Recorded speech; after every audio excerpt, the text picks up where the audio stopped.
Hello and welcome to another Doctor's Assistant 1 video, and today I'm doing a review on Doctor Who, the Sea Devils. You've got the Sea Devils there, you've got Doctor Who there, you've got Jon Pertwee there looking badass as usual, then you've got Roger Delgado's Master there, then you've got a Sea Devil there, bunch of Sea Devils on both sides there, sort of navy blue, which is kind of ironic. The Jon Pertwee years 1970 to 1974, PG, DVD thing, BBC DVDs.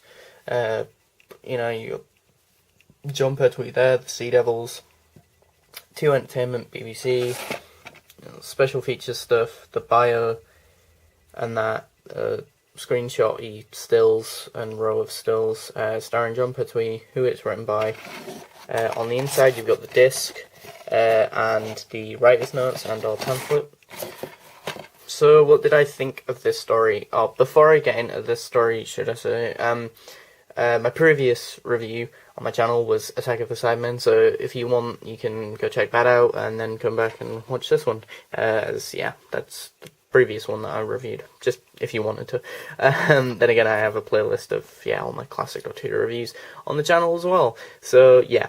That said, before I fully get into this review as well, again, this is obviously going to be spoiler heavy, but also, I don't know, I'd say if you were to watch this, I'd recommend watching Doctor Who and the Silurians first, but then this, because it does tie into that quite a bit, but not massively. I mean, to be fair, not like proper new series-esque like way, where it would probably be more needed if this was done in like a new series of sorts, but yeah, I do like this story, but I have my criticisms and or concerns with it, mainly for me personally. I know a lot of people will probably comment below saying, oh, what are you on about, the music's amazing in this, but I'm not a massive fan of the music. It's very experimental to say the least, but for me, I have sensitive hearing and or sensitive ears, and yeah, this music is way too, really cranked up, really extreme and that, and just really unnecessary at times. And also, with like visuals of just Jo Grant running around and that, but whilst massively, huge music's happening when actually visually on screen nothing major's happening, which, just is very annoying to say the least. I think as well my other secondary criticism would be that in the middle and here and there, it does feel a bit too run-aroundy and a bit too back and forthy. And I mean, to be fair, even the greats like Genesis and or the Seeds of Doom and some of the, Talon Zhuang Chiang and some of the Tom Baker's 6-part stories, even they're, renowned for having quite a bit of, lag in the middle and or what people, most people refer to as padding,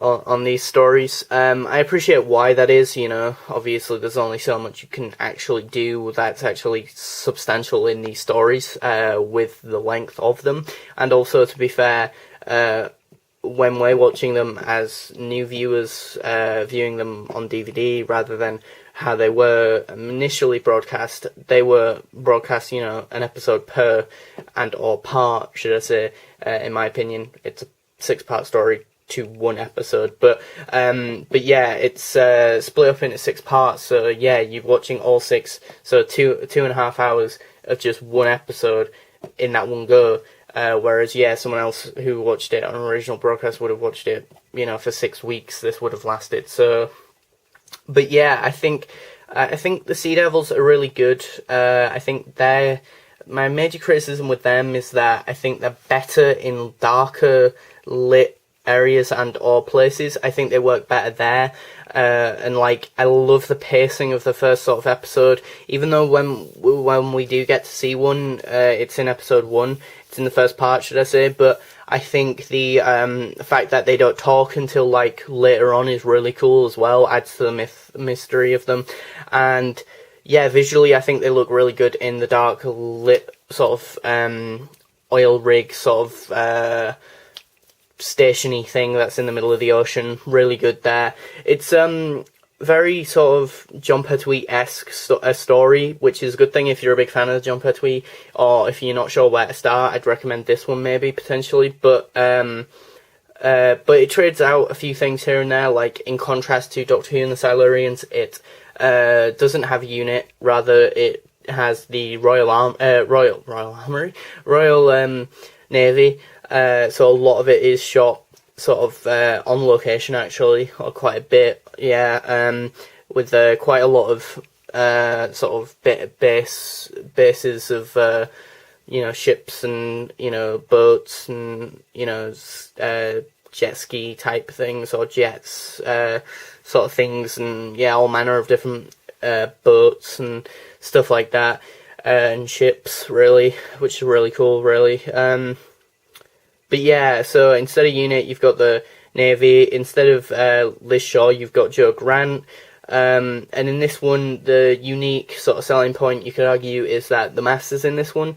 Granted, I think the only problem with that is that you have to find this balancing out of the two, and I think the first 3 episodes and or parts are more Master focused, whereas by part 4, 5 and 6, it's very much more Sea Devil orientated, which is not a bad thing, but I think Roger Delgado's Master gets very much pushed aside, and when he does pop up, it feels very abrupt or very sort of shoehorned in there, and yeah, very sort of just crowbarred in there because he was in the other earlier parts. A standout moment and memorable moment, obviously, is that bit with the fencing and that. I adore that bit. That just sums up the Doctor and the Master's dynamic, really, that they're both, really sort of high and mighty, learned men aliens, who, although detest each other, wouldn't mind just sort of sportingly fighting each other in an elegant way. Granted, the Master's the type of character who, although, wouldn't mind trying to abide by or, sort of play the game that is fencing. In this case, with the Doctor, he won't play by the rules, he's the one who ends up chucking that knife at him and that, which is, again, a brilliant scene, and that.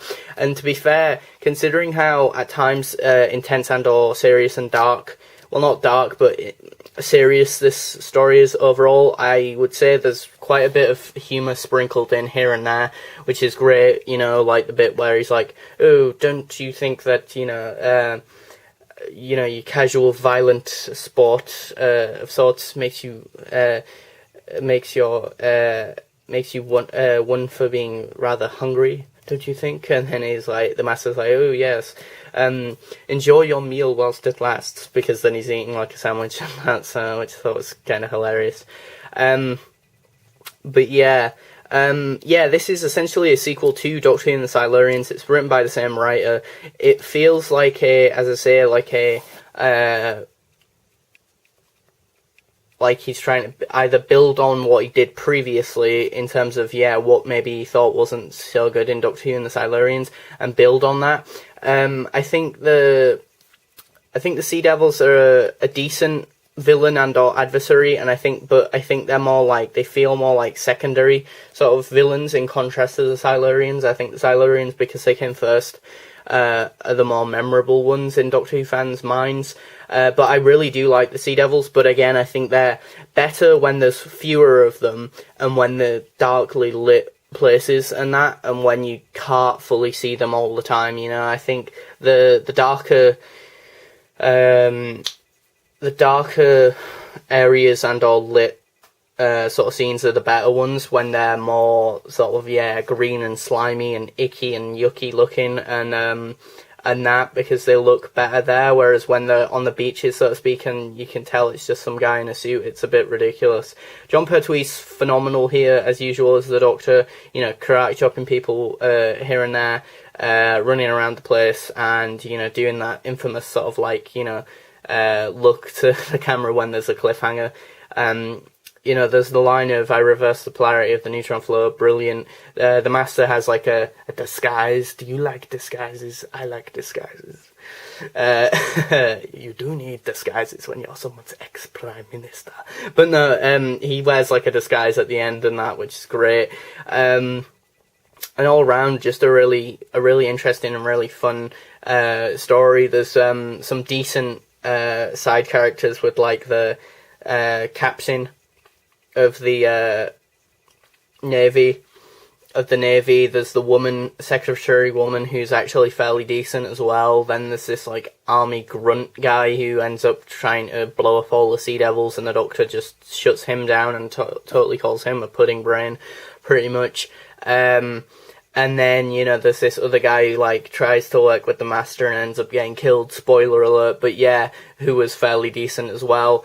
The stories were really well paced and that. I think the only thing is, like, as I say, I feel like either the Master ends up getting a bit too much screen time in the first 3 stories, and then the Sea Devils in sort of the latter end, they don't intertwine it as well as it could be done, I think, you know, and by the time you've had episodes 1, 2, and 3, for me personally, I usually end up getting a bit bored and start, you know, my attention's already started losing it a bit, and I end up, yeah, sort of drifting off, and that's where the Sea Devils are mainly. And I feel like, yeah, the whole sort of thing about, like, them being reptilians and or reptiles even, and or you know, the ethical conundrum of, like, you know, we should share the land and all this and that, isn't as heavily influenced and or well, as heavily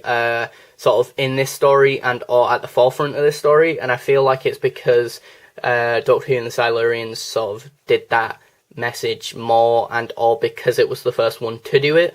So maybe the writer didn't just want to tread over the same sort of water and or tread over the same sort of stuff again, but I feel like this time it's, like, very much glossed over, and very much just sort of said in, like, a scene of 2 at most in, like, part 4 or 5, and then they move on to already deciding to attack the humans, which I think's always been a major criticism of this story for me. But all that said, I would still give it a 10 out of 10. It's a very memorable, very good and well-rounded Doctor Who story, and it's one of Jon Pertwee's greats. The only other thus far that I've reviewed Jon Pertwee story that I've given a 10 out of 10 is Inferno.